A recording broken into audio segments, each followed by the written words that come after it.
ঢাকার উপকণ্ঠে বুড়িগঙ্গা নদীর তীর ঘেঁষে গড়ে ওঠা ১৬৭ বর্গ কিলোমিটার সীমানা নিয়ে কেরানীগঞ্জ উপজেলা। দক্ষিণ কেরানীগঞ্জের দোলেশ্বর, হাসনাবাদ, আইনথা, পানগাঁও, কাজিরগাঁও, মঠবাড়ি, কাউটাইল, আরাকুল, বীরবাঘর ছিল একসময় ৩ ফসলি চাষাবাদযোগ্য এলাকা।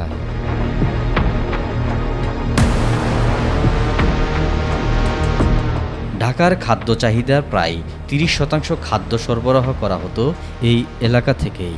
হাজার হাজার মানুষ শত শত বিঘা জমিতে চাষাবাদ করে ফলাতো সোনালী ফসল।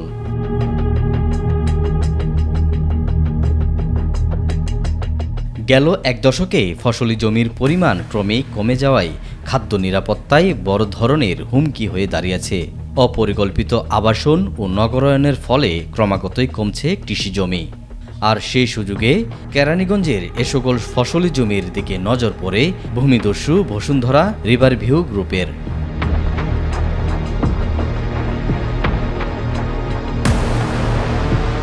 তৎকালীন নাজিমউদ্দিন চেয়ারম্যান ও স্থানীয় আওয়ামী লীগের নেতাকর্মীদের সহযোগিতায় জোরপূর্বক মাটি ভরাটের মাধ্যমে জমি দখল করে বসুন্ধরা রিভারভিউ। আর এরই মাধ্যমেই অধিকাংশ চাষির ৩ ফসলি আবাদি জমি বেদখল হয়ে যায়।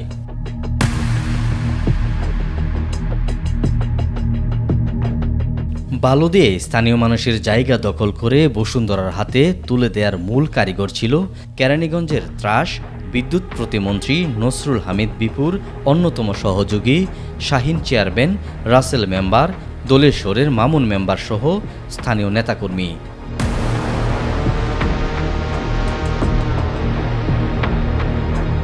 তারা এতটাই দস্যু ছিল যে ভুয়া দলিল কিংবা খাড়া দলিল করেও জমি দখল করেছে। শুধু জমি দখল করেই ক্ষান্ত হয়নি, তারা কবরস্থান, মসজিদ, মন্দিরের জায়গাও দখল করে বসুন্ধরাকে দিয়েছে। বিনিময়ে বসুন্ধরা রিভারভিউ গ্রুপের কাছ থেকে হাতিয়ে নিয়েছে মোটা অঙ্কের টাকা।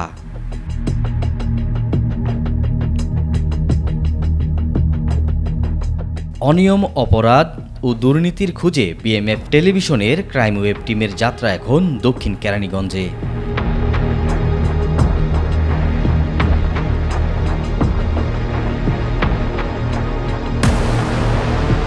হাজী মোহাম্মদ দিন ইসলাম মিরেরবাগ মসজিদের নিজস্ব সম্পত্তি দখল করে ইসলাম অ্যাগ্রো ফার্ম প্রতিষ্ঠা করেছেন। আমরা দাঁড়াইছি, এটা এখানে আমার বাবার কবর আছে, আমার দাদার কবর আছে, আমার বাবার দাদার কবর এখানে আছে। আমাদের তো বর্তমানে 61 বছর বয়স চলতেছে। আমার বাড়ি এখানে কবরস্থানের পাশেই ছিল। এই আজকে থেকে আওয়ামী লীগ সরকার হওয়ার পরে রাসেল মেম্বার যে ভূমিদস্যু, উনি জালিয়াতি দলিল বানায় এই জায়গা বিক্রি করে দিচ্ছে বা টাকা নিয়ে এরা দখল করে দিয়ে দিচ্ছে। আওয়ামী লীগের পুরা যারা সংগঠন আছে এদেরকে নিয়ে এই জায়গা বিক্রি করে দিয়ে বুঝাই দিচ্ছে এবং এরা এই বইরা ফালাইছে। এখন আমাদের অবস্থানে কোনো চিহ্নই রাখেনি তারা। মূলত জমিনটা কার? জমিনটা এই তথ্য আমি এখন দিতে পারবো না, কিন্তু আমরা খবর পাইছি, খবর দিয়ে যেতেছিলাম, কিন্তু আওয়ামী লীগ আসার পর এই জায়গা বইরা ফালাইছে। এরা নাকি দলিল বানায় দিছে, এরা আসল মেম্বার। বসুন্ধরাও গেছি, এরা বলছিল যে একটা এসপারোসর একটা কিছু করবে, এই পর্যন্ত কোনো কিছুই করে নাই। এই মেম্বাররা, আমার এলাকারও এক মেম্বার আছে পলাশ মেম্বার, এরা মিল্লা এই 2 জনে এগুলো উদ্ধার করে নিয়ে গেছে টাকার বিনিময়।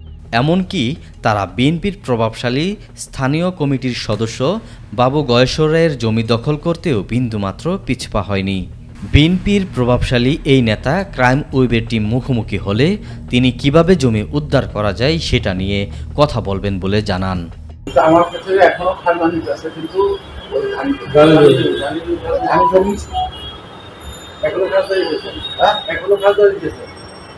এখনো খাজনা দিতে গেলে আমারই দিতে হয়, এরা কোনো নাম খারিজ করে না।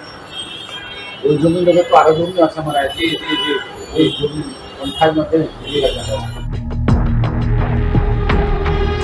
জমি দখল হয়েছে কাদের তা নিয়ে নেতাকর্মীদের সাথে যোগাযোগ করলে তারা ক্রাইম ওয়েব টিমকে জানান যে মাটি কাটা হয় তা সত্যি, তবে এগুলো বসুন্ধরার মাটি নয়, ব্যক্তি মালিকানার মাটি যা বসুন্ধরা দখল করে রেখেছে।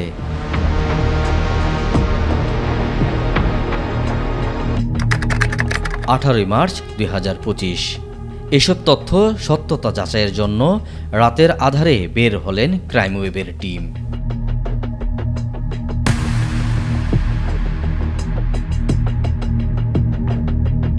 কিছুক্ষণ সামনে গেলেই চোখে পড়ে একদল লোক রাতের আধারে ভেকো লাগিয়ে মাটি কেটে নিয়ে যাচ্ছে।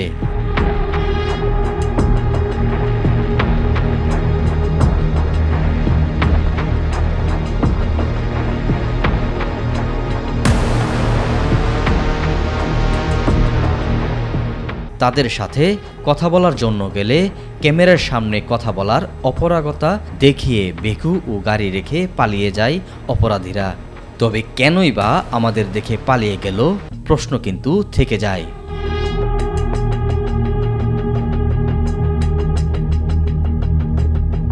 পরের দিন সকালে বসুন্ধরা রিভারভিউ এর সিকিউরিটি ডিপার্টমেন্টের ডিজিএম ক্যাপ্টেন রিফাতকে রাতের বিষয়ে অবগত করলে তিনি মাটি কাটার বিষয়ে বিএনপির নেত্রী নিপুণ রায় জড়িত আছে বলে মন্তব্য করেন। আমাদের টিম বুঝতে পারে যে বিএনপির ভাবমূর্তি নষ্ট করার জন্য বসুন্ধরা রিভারভিউ এর পক্ষ থেকে ষড়যন্ত্র করা হচ্ছে।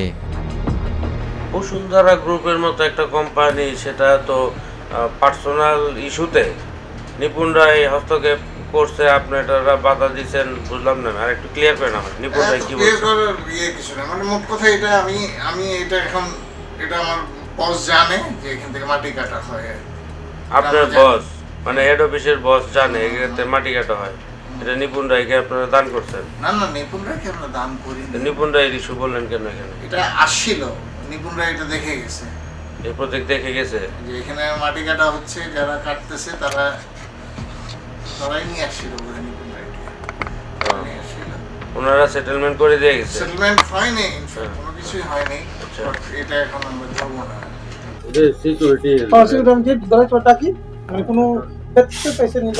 না না, আপনার কাজটা হলো সিকিউরিটি যে কাগজটা ধরে দিছে, ওর বাইরে কোনো কিছু ব্যত্যয় পাইছি কিনা?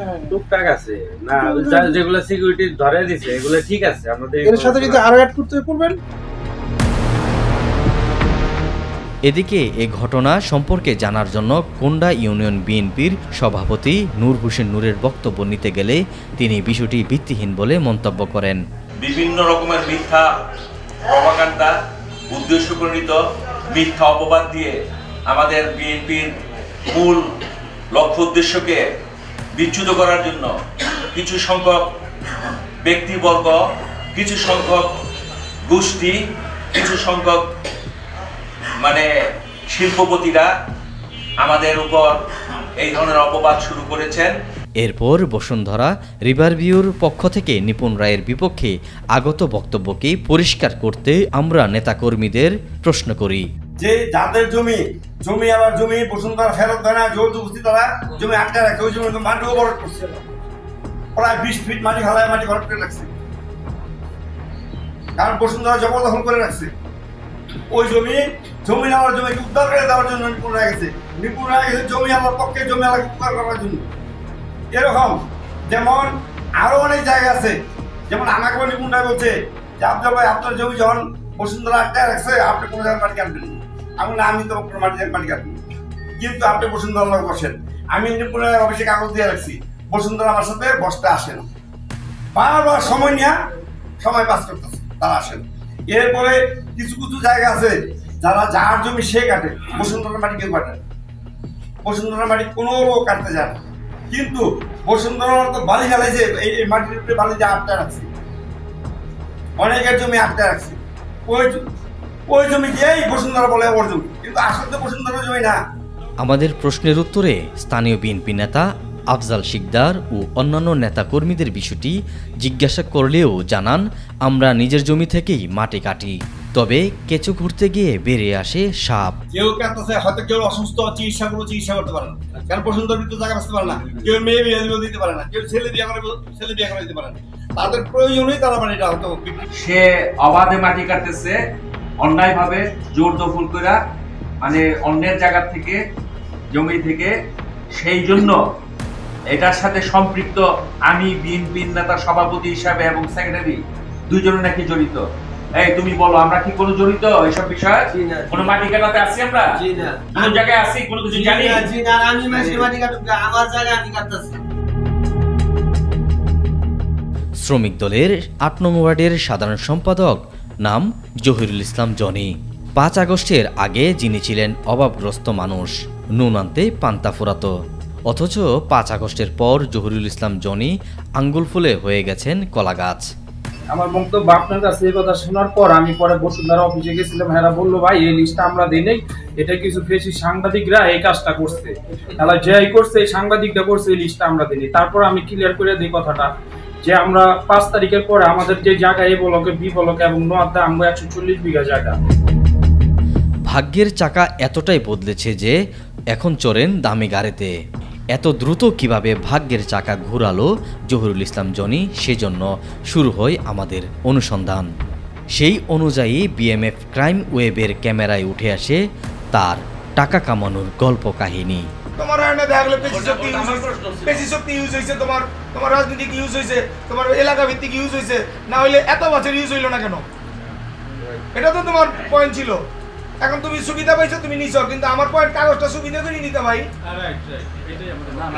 বিচার সবার লেগে ভাই। আপনি যেটা কইছেন আমি আপনার মধ্যে একমত। আমি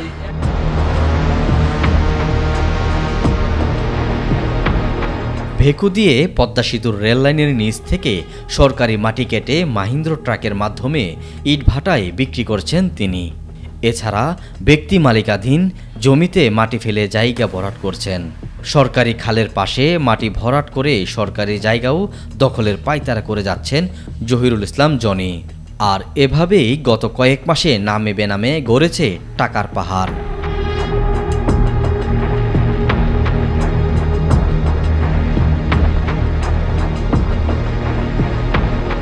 এ সকল ভূমিদস্যুদের বিরুদ্ধে ব্যবস্থা নিয়ে স্থানীয়দের ফসলাদি জমি ফেরত দেওয়ার বন্দোবস্ত করে দেওয়ার জন্য সরকারের উচ্চ মহলের হস্তক্ষেপ কামনা করছেন স্থানীয় সচেতন মহল।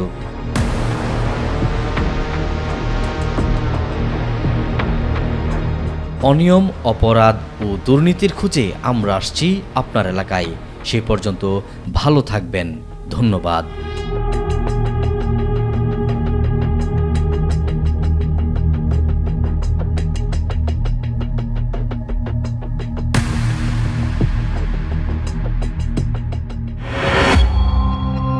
বিএমএফ নিউজ, মানবতার পাশে সব সময়।